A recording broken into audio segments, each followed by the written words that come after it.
So now let's talk about the ego.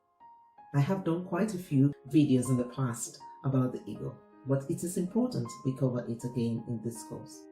The ego is the program that governs our five senses. The ego is the program that filters information that we take in, processing them, and then we see them in front of us.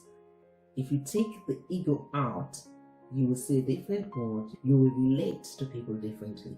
But whilst in the ego, you have no other way of relating to people other than to see the negative in them. Even when we see positive in them, we're bound to see a lot more negative. Ego is the cause of all that we see. And if we see negative things in our world, it is because the ego filters out things that we cannot see other than what will bring us pleasure. So in all of us, we have certain desires, which are all things that we love, and the ego brings information to us in a way that will bring us pleasure, and those that will not bring us pleasure are equally shown to us for us to criticize, condemn, fight with, raise our voice at, scream at them, box them out of our lives, and do all sorts of things that of course cause damage to relationships that we have. That's the ego. Can we escape the ego? We can manage the ego for sure. We can build something else and look above it for sure. But we first need to be aware of its existence. There's no need telling someone to go to the hospital if they don't think they are sick. They won't go there, will they? If you know thyself, then you know everyone will stay the same. And everyone has their own ego mindset. Ego simply means I can see nothing good about you.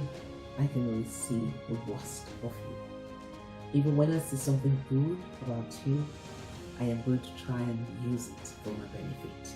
So in other words, the only good I see in you is what will benefit me. Otherwise, all that I see is what is wrong with you. And we lament and complain and fight because we don't understand that we are governed by this force called the ego. Someone behaves in a particular way. I perceive it through the ego. I see what their behavior is like. I then say, I don't like that. What don't you like about it? It's offensive to me, the way they behaved. They cheated on me, or they shouted at me, or they're too lazy. They don't do things smart. They don't do things quick enough. I don't like the way they speak. I don't like the way they look. I don't even like the dress they put on. What is that all about? I don't like this. I don't like this. I don't like this. Who is the I that don't like all these things? Who writes it? The ego. So the ego is the mind that you have that is always going to find fault in others, that is always going to seek for the side. Even when decisions are made, the first thing that the ego mind does is to look for what's in it for me, not what's in it for others. That's the ego. All of us have this little disease called the ego. Not just you, not just I, every one of us. But it's our capacity to manage it that may be different.